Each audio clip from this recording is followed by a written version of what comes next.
Assalamualaikum warahmatullahi wabarakatuh. Di sini saya sebagai moderator yang akan membuka presentasi dari kelompok 7 Ilmu Alamiah Dasar tentang sistem pencernaan pada manusia yang akan dijelaskan oleh teman-teman saya dari kelompok 7. Yang pertama ada Irpa Indaswari dengan NPM 205060138, dan yang kedua saya sendiri Raisman dengan NPM 205060144, dan yang ketiga ada Nia Ayu Kartika dengan NPM 205060146, dan yang terakhir ada Yolan Ruana dengan NPM 205060169. Kepada kelompok 7 dipersilakan untuk memaparkan materinya. Terima kasih. Assalamualaikum warahmatullahi wabarakatuh. Perkenalkan, nama saya Yolan Ruana dengan NPM 205060169. Baiklah, saya di sini dari kelompok 7 akan menjelaskan tentang sistem pencernaan pada manusia. Adapun pembahasan yang akan dibahas pada materi kali ini, yang pertama yaitu pengertian, yang kedua fungsi, yang ketiga alat-alat, yang keempat proses atau mekanisme, dan yang kelima gangguan sistem pencernaan manusia. Baiklah, kita akan masuk ke pembahasan yang pertama, yaitu pengertian sistem pencernaan manusia. Sistem pencernaan atau sistem gastrointestinal atau mulai dari mulut sampai anus adalah sistem organ dalam manusia yang berfungsi untuk menerima makanan, mencerna zat-zat gizi dan energi, menyerap zat-zat gizi ke dalam aliran darah, serta membuang bagian makanan yang tidak dapat dicerna atau merupakan sisa proses tersebut dari tubuh. Dapat disimpulkan bahwa sistem pencernaan manusia adalah sistem organ dalam manusia yang menerima makanan dan mengubahnya dari ukuran besar menjadi ukuran yang lebih halus serta memecah molekul kompleks menjadi molekul yang lebih sederhana dengan menggunakan enzim, organ-organ pencernaan sehingga makanan tersebut mudah dicerna oleh tubuh. Assalamualaikum warahmatullahi wabarakatuh. Perkenalkan, nama saya Nia Ayu Kartika dengan NPM 205060146. Di sini saya akan menjelaskan pengertian tentang fungsi sistem pencernaan manusia. Sistem pencernaan memiliki fungsi utama mengubah makanan menjadi nutrisi yang dibutuhkan tubuh. Nutrisi tersebut diantaranya diperlukan untuk proses perkembangan, perbaikan sel tubuh, termasuk sebagai sumber energi sehari-hari. Alat-alat sistem pencernaan manusia. 1. Rongga mulut atau covum oris. Di dalam rongga mulut terdapat gigi, lidah, dan kelenjar ludah. Gigi memotong dan menghaluskan makanan menjadi bagian kecil sehingga mudah ditelan. 2. Pangkal kerongkongan atau faring. Faring merupakan persimpangan antara tenggorokan dan kerongkongan. Di dalam pangkal faring terdapat katup yang disebut epiglotis. Kerongkongan atau oesophagus. Kerongkongan merupakan penghubung antara mulut dengan lambung. Organ ini berbentuk tabung yang panjangnya sekitar 25 cm. Lambung atau ventriculus. Lambung atau perut besar terletak di bagian atas rongga perut sebelah kiri. Lambung terdiri atas 3 bagian, yaitu bagian atas kardiak berbatasan dengan kerongkongan, bagian tengah fundus, dan bagian bawah pilorus. 5. Usus halus. Usus halus merupakan saluran makanan terpanjang, panjangnya kurang lebih 5 meter, serta banyak mengandung pembuluh darah dan limfa. Usus halus terdiri dari usus 12 jari atau duodenum. Usus 12 jari atau duodenum adalah bagian dari usus halus yang terletak setelah lambung dan menghubungkannya ke usus kosong atau jejunum. Usus kosong atau jejunum adalah bagian kedua dari usus halus di antara usus 12 jari, duodenum, dan usus penyerapan ileum. Usus penyerapan ileum. Usus penyerapan atau ileum adalah bagian terakhir dari usus halus. 6. Usus besar atau kolon. Usus besar terdiri dari dua bagian, yaitu usus tebal dan poros usus rektum. Usus tebal terdiri atas bagian yang naik, bagian yang datar, dan bagian yang turun. Usus buntu atau sekum. Usus buntu atau sekum dalam istilah anatomi adalah suatu kantung yang terhubung pada usus penyerapan serta bagian kolon menanjak dari usus besar. Umbai cacing atau apendik. Umbai cacing atau apendik adalah organ tambahan pada usus buntu. Rektum dan anus adalah sebuah ruangan yang berawal dari ujung usus besar atau setelah kolon sigmoid dan berakhir di anus. Organ ini berfungsi sebagai tempat penyimpanan sementara feses. Kelenjar pencernaan. Kelenjar ludah merupakan kelenjar yang ada di rongga mulut yang berfungsi memproduksi air liur atau saliva. Enzim yang dihasilkan di mulut yaitu enzim amilase yang mengubah zat tepung amalium menjadi zat gula pahit. 2. Pankreas. Pankreas adalah organ pada sistem pencernaan yang memiliki dua fungsi utama, yaitu menghasilkan enzim pencernaan serta beberapa penting seperti insulin. Hati atau hevar. Hati merupakan sebuah organ yang terbesar di dalam badan manusia dan memiliki berbagai fungsi. Beberapa di antaranya berhubungan dengan pencernaan. 4. Kantong empedu. Kantong empedu adalah organ berbentuk buah pir yang dapat menyimpan sekitar 50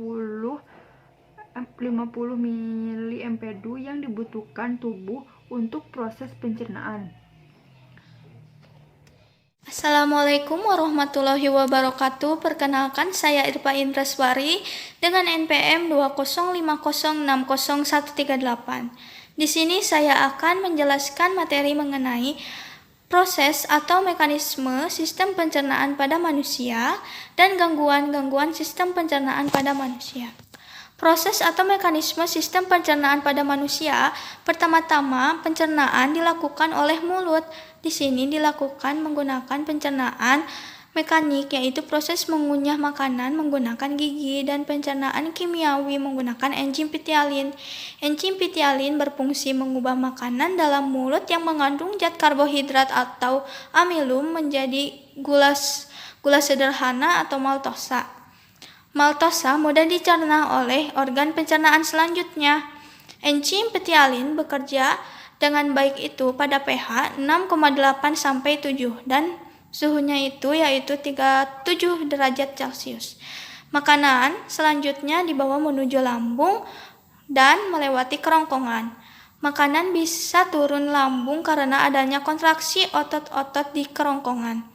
Di lambung, makanan akan melalui proses pencernaan kimiawi menggunakan zat atau enzim. Yang pertama yaitu ada renin, berfungsi untuk mengendapkan protein pada susu atau kasein dari air susu atau ASI hanya dimiliki oleh bayi. Yang kedua yaitu pepsin, yaitu untuk berfungsi untuk memecahkan protein menjadi pepton. Yang ketiga ada HCl atau asam klorida, berfungsi untuk mengaktifkan pepsinogen menjadi pepsin sebagai disinfektan serta merangsang pengeluaran hormon, sekretin, dan kolesistokenin pada usus halus. Yang keempat ada lipase, berfungsi untuk memecah lemak menjadi asam lemak dan gliserol. Namun, lipase yang dihasilkan itu sangat sedikit. Setelah makanan diproses di lambung yang membutuhkan waktu sekitar 3-4 jam, makanan akan dibawa menuju usus 12 jari. Pada usus 12 jari ini terdapat enzim-enzim berikut yang berasal dari pankreas. Yang pertama yaitu ada enzim amilase, yaitu enzim yang mengubah zat tepung atau amilum menjadi gula yang lebih sederhana atau maltosa.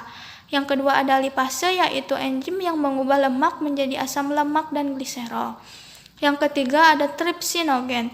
Jika belum aktif, maka akan diaktifkan menjadi tripsin.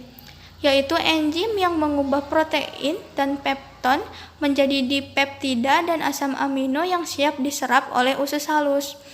Selain itu, terdapat juga empedu. Empedu dihasilkan oleh hati dan ditampung dalam kantung empedu. Selanjutnya, empedu dialirkan melalui saluran empedu ke usus 12 jari. Empedu mengandung garam-garam empedu dan zat warna empedu yaitu bilirubin. Garam empedu berfungsi mengemulsikan lemak, zat warna empedu berwarna kecoklatan, dan dihasilkan dengan cara merombak sel darah merah yang telah tua di hati. Empedu merupakan hasil ekskresi di dalam hati. Zat empedu memberikan ciri warna coklat pada feses. Selanjutnya, makanan dibawa menuju usus halus. Di dalam usus halus terjadi proses kimiawi dengan melibatkan berbagai enzim pencernaan. Karbohidrat dicerna menjadi glukosa, lemak dicerna menjadi asam lemak dan gliserol, serta protein dicerna menjadi asam amino. Jadi, pada usus 12 jari, seluruh proses pencernaan karbohidrat, lemak, dan protein diselesaikan. Selanjutnya, proses penyerapan atau absorpsi akan berlangsung di usus kosong dan sebagian besar di usus penyerap. Karbohidrat diserap dalam bentuk glukosa, lemak diserap dalam bentuk asam lemak dan gliserol. Dan protein diserap dalam bentuk asam amino, vitamin dan mineral, tidak mengalami pencernaan dan dapat langsung diserap oleh usus halus. Makanan yang tidak dicerna di usus halus, misalnya selulosa bersama dengan lendir, akan menuju ke usus besar menjadi feses. Di dalam usus besar terdapat bakteri Escherichia coli. Bakteri ini membantu dalam proses pembusukan sisa makanan yang menjadi feses. Selain membusukkan sisa makanan, bakteri E. coli juga menghasilkan vitamin K. Vitamin K juga berperan penting dalam proses pembekuan darah. Sisa makanan dalam usus besar masuk banyak yang mengandung air. Karena tubuh itu memerlukan air, maka sebagian besar air diserap kembali ke usus besar. Penyerapan kembali air merupakan fungsi penting dari usus besar. Selanjutnya, sisa-sisa makanan akan dibuang melalui anus berupa feses. Proses ini dinamakan defekasi dan dilakukan dengan sadar. Gangguan sistem pencernaan pada manusia. Yang pertama ada gastritis, merupakan suatu peradangan akut atau kronis pada lapisan mukosa atau lender dinding lambung. Penyebabnya ialah penderita memakan yang mengandung kuman penyakit. Kemungkinan juga karena kadar asam klorida atau HCl pada lambung itu terlalu tinggi.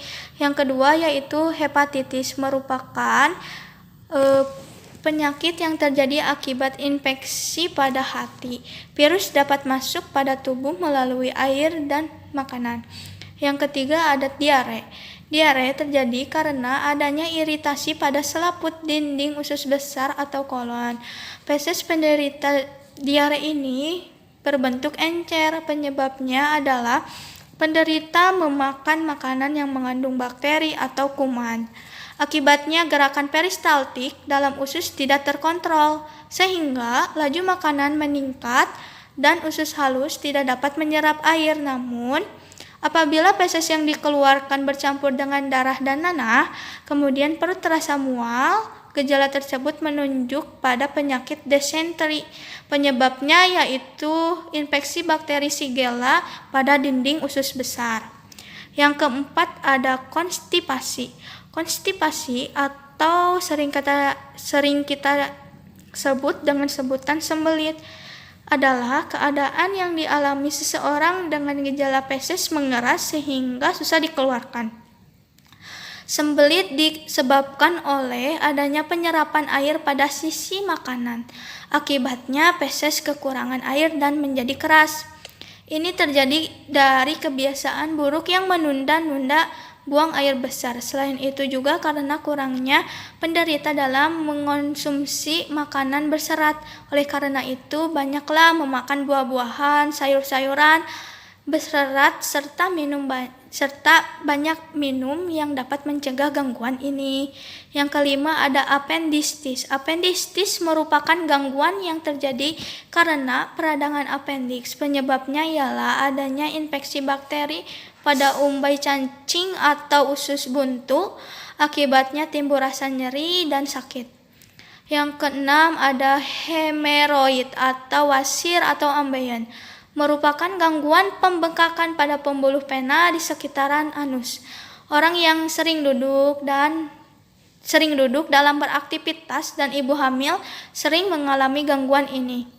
Yang ketujuh ada MAH. Orang yang mengalami MAH memiliki ciri-ciri rasa perih pada dinding lambung, mual, dan perutnya kembung. Gangguan ini disebabkan meningkatnya kadar asam lambung yang dipicu karena pikiran tegang, pola makan yang tak teratur, dan lain sebagainya. Yang kedelapan ada tukak lambung. Tukak lambung ini salah satu kelainan sistem pencernaan, yakni kerusakan pada selaput lendir. Tukak lambung dapat disebabkan oleh faktor-faktor kuman, toksin, atau psikosomatis. Kecemasan, ketakutan, stres, dan kelelahan merupakan faktor psikomatis yang akhirnya dapat merangsang pengeluaran HCl di lambung. Jika HCl berlebihan, maka selaput lendir lambung akan rusak. Terima kasih kepada teman-teman dari kelompok 7 yang sudah menjelaskan materi. Jika ada materi yang kurang jelas atau kurang paham, bisa ditanyakan kepada kelompok 7. Kita tutup presentasi ini dengan mengucapkan Alhamdulillahirrabbilalamin. Wabillahi taufiq wal hidayah. Wassalamualaikum warahmatullahi wabarakatuh.